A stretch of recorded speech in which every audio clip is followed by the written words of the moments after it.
안녕하세요. 형광펜 성경과 함께하는 성경 공부. 오늘은 스가랴 3장입니다.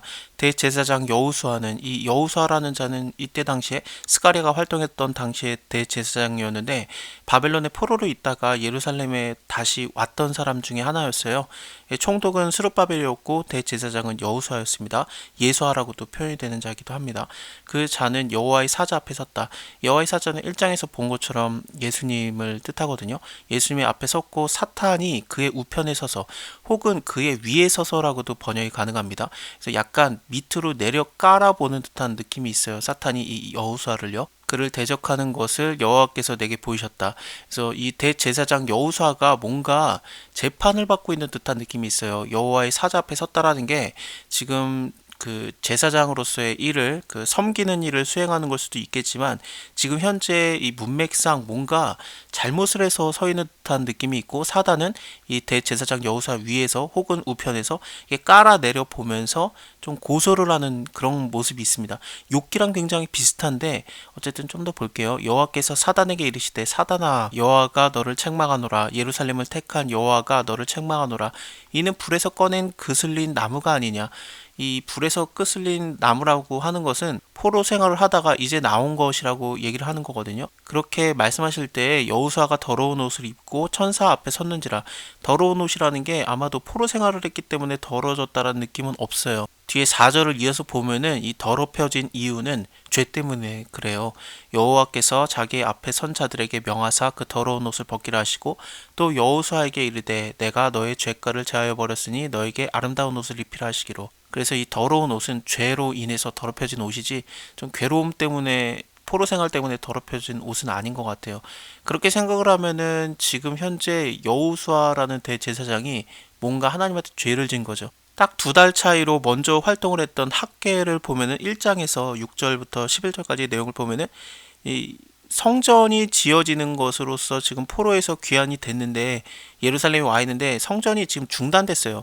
물론 그 원수들이 방해를 해가지고 멈춰 있었던 거긴 하지만 하면은 또 할 수 있었던 건데 그걸 멈춰 있었던 거에 대해서 하나님께서 야 너네는 너네 집은 지면서 내 집은 안 짓는다 그렇게 말씀하시거든요. 그런 걸 생각해 보면은 지금 가장 앞서야 됐던 가장 리더로서 열심히 해야 됐던 대제사장 여호수아가 예루살렘 성전을 재건하는 것을 멈췄던 그것을 죄로 볼 수도 있고 혹은 이스라엘 사람들 모든 죄에 대해서 대표적으로 혼자 이렇게 다 뒤집어 쓰고 있는 걸 수도 있습니다. 물론 사단이 이렇게 고소를 할 만큼 뭔가 이스라엘에 혹은 대제사장 여호수아에게 분명한 죄가 있었던 것 같아요. 하지만 하나님께서는 이 대제사장 여호수아의 죄를 완전히 씻어주시는 거죠. 그래서 그 죄가를 제하여 버려 주시고 오히려 아름다운 옷을 입혀주시는 겁니다. 내가 말하되 정황관을 그 머리에 씌우소서 하매 이 정황관이라는 거는 바른 관 혹은 빛나는 관인데 머리에다가 쓰는 그런 관 있잖아요. 이것은 면류관이라고도 생각을 할 수 있겠지만 지금 현재 대제사장에게 씌우라고 했기 때문에 원래 대제사장이 머리에 쓰는 관이 있어요. 거기에 여호와께 성결이라는 글씨도 써있고 그거가 있거든요.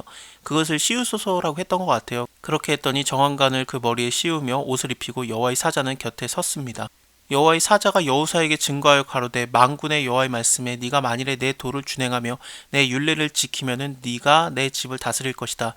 여기서의 내 집이라는 것은 물론 성전을 얘기하는 걸 수도 있겠죠. 뒤에 내 뜰을 지킬 것이며 이것도 마찬가지거든요. 성전에 뜰이 있어요. 그래서 하나님의 집이라든지 하나님의 뜰은 당연히 예루살렘 성전을 얘기할 수도 있겠죠. 왜냐하면 제사장한테 얘기하고 있는 거니까요. 율례라는 것도 약간 제사장직에 대한 율례를 표현하는 그런 단어이기도 합니다.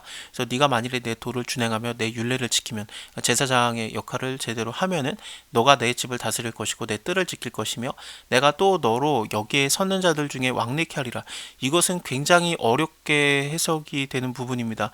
일단은 너가 여기 섰는 자들 중에라고 하면은 하나님과 함께 서 있는 자들이라고 하니까 천사들인데 근데 천사들 중에 왕래케 하리라. 이 왕래케 한다라는 게 어려워요. 일단은 왔다 갔다 하는 느낌이 있는 건지 아니면 자유로운 뭐 느낌이 있는 건지 한쪽 방향으로 가는 건지 그것도 어렵고 도대체 이게 무슨 것을 의미하는가 여러 가지 의견이 있는데 결론적으로 말씀드릴 수 있는 거는 영적인 교통이 가능하다라는 느낌이 있습니다. 그래서 네가 여기에 서는 자들 중에 왕래케 할 것이다. 영적인 교통이 있다. 대제사장 여호수아야, 너와 너의 앞에 앉는 너의 동료들, 이 동료들이라고 하면은 물론 대제사장과 같이 있는 그냥 제사장들, 세마포옷을 입은 제사장들을 얘기하는데, 내 말을 들을 것이다.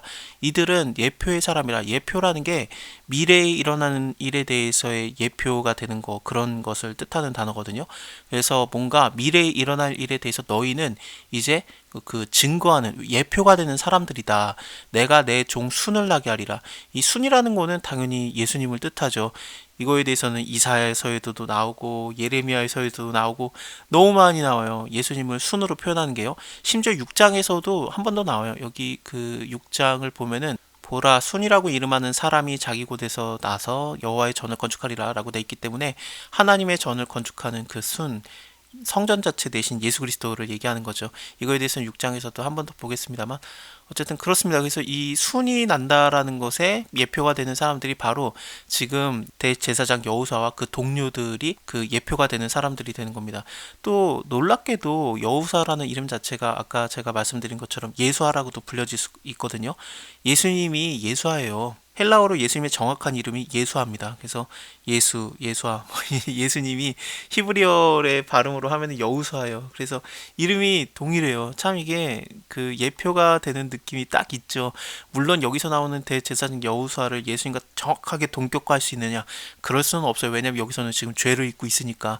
근데 그것도 또 어떻게 연관을 지을 수도 있는 게, 모든 사람들의 죄를 갖다가 혼자 뒤집어 써서 더러운 옷을 입고 있는 듯한 느낌도 있어요. 그래서 예수님이 혼자 모든 사람들의 죄를 뒤집어 쓰는 그런 것을 생각할 수도 있을 것 같습니다. 실제로 이 뒤에 부분 9절부터 나오는 내용들도 보면은 예수님과 굉장히 연결이 되는 부분이거든요. 만군의 여호와가 말하노라, 내가 너 여호수아 앞에 세운 돌을 봐라. 보라, 한 돌이 7눈이 있는지라 라고 했는데, 한 돌에 7눈이 있다라고도 볼 수 있고 7눈이 한 돌을 향하고 있다라고도 번역이 가능합니다. 어쨌든 이것은 예수님이에요. 요한계시록의 5장을 보면은 장로 중에 하나가 내게 말하되 울지 말아라, 유다의 사자 다윗의 뿌리가 이기었으니, 예수님이죠. 이자가 이 책과 그 7윈을 떼시리라 하더라. 내가 또 보니 보좌와 내 생물과 장로들 사이에 어린 양이 섰는데 일찍 죽임을 당한 것 같더라. 그래서 예수님이 계속 그려지고 있습니다. 7뿔과 7눈이 있으니 이 눈은 온 땅에 보내심을 입은 하나님의 7영이더라. 그 어린 양에게 7뿔이 있고 7눈이 있는데 이 눈은 온 땅에 보내심을 입은 하나님의 7영이더라. 그래서 7영이 도대체 뭐냐? 이 눈들은 온 땅에 보내심을 입었기 때문에 성령과도 굉장히 연관이 있어요. 이 눈이 7뿔에 있거든요. 다시 스가랴서를 보면요, 한 돌이 있는데 7눈이 있더라. 그리고 4장을 보면은 이 7은 온 세상에 두루 행하는 여호와의 눈이다라고 했기 때문에 요한계시록과 굉장히 연관이 되죠. 온 땅에 보내졌다는 것을 성령과도 연관을 시킬 수 있고, 그리고 7뿔에 7눈이 있으니까 이건 예수님 자체 그 어린 양의 뿌리라고도 생각을 할 수 있으니까, 도대체 이게 뭔가 여러 가지 의견이 있는데, 일단 한 돌이 뭐냐라는 거죠. 한 돌은 대제사장에게 많은 돌들, 그 흉패에 붙어있는 돌들을 생각할 수도 있겠지만, 굳이 한 돌이라고 하면은 그런 그 돌들을 얘기하는 게 아니라 어떤 기초돌이 되는, 모퉁이 돌이 되는 그런 걸 얘기하는 것 같아요. 그래서 예수님을 얘기하는 게 아닐까 싶습니다. 내가 새길 것을 새길 것이며 이 땅의 죄악을 하루에 제하리라. 그러니까 하루 만에 이 땅의 죄악이 제해지니까 예수님의 십자가의 날에 택한 자들의 모든 죄를 사하시는 그것을 얘기하는 거죠. 만군의 여호와가 말하노라, 그날에 너희가 각각 포도나무와 무화과나무 아래서 서로 초대하리라. 이거는 미가 4장 4절을 보면은 각 사람이 자기 포도나무 아래와 자기 무화과나무 아래에 앉을 것이다. 그들을 두렵게 할 자가 없으리니 이는 만군의 여호와의 입이 이같이 말씀하셨습니다. 그러면서 뭔가 평온해지는 날이 온다라는 걸 얘기하는 건데, 당연히 예수님을 통해서 완성되는 그런 날이죠. 말일에 이르러서 여호와의 전에 산이 산들 꼭대기에 굳게 서며 작은 산들 위에 뛰어나고 민족들이 그리로 몰려올 것이다. 곧 많은 이방이 가며 이르기를, 오라, 우리가 여호와의 산에 올라가서 야곱의 하나님의 전에 이르자. 그가 그 도로 우리를 가르칠 것이다. 그래서 그라는 말이 나오는 걸 통해서 보면은 분명히 어떤 존재, 예수님을 얘기하는 거죠. 그래서 예수님이 그 도로 우리를 가리킬 것이다. 우리가 그 길로 행하리라. 이는 율법이 시온에서 나올 것이고 여호와의 말씀이 예루살렘부터 나올 것입니다. 이거는 사마리아 여인을 예수님께서 만났을 때 이 구절에 대해서 인용을 하시거든요. 요한복음 4장을 보면 그렇습니다. 그래서 이렇게 예수님이 오시는 날이 되면은 그가 많은 민족 중에 심판하시며 먼 곳 강한 이방을 판결하시리니 우리가 그 칼을 쳐서 보석을 만들고 창을 쳐서 낫을 만들 것이며, 그래서 전쟁이 없어지는 거예요. 이 나라와 저 나라가 다시는 칼을 들고 서로 치지 아니하며 다시는 전쟁을 연습하지 아니하고, 이렇게 평화의 날이 왔을 때 각 사람이 자기 포도나무 아래와 자기의 무화과 나무 아래 앉을 것이다. 그들을 두렵게 할 자가 없으리니 라고 했기 때문에, 다시 스가랴서를 보면은 그 포도나무와 무화과 나무에 앉은 거, 그거는 예수님을 통해서 완성되는 그런 평화의 날들을 얘기하고 있습니다. 그래서 그때 서로 초대하리라 하셨느니라. 자, 오늘은 여기까지 보고요. 다음에 4장에서는 힘도 아닌 능도 아닌 오직 성령으로, 그 유명한 찬양 있잖아요. 여기 부분을 인용을 한 건데, 이거에 대해서 다음 시간에 이어서 볼게요. 감사합니다.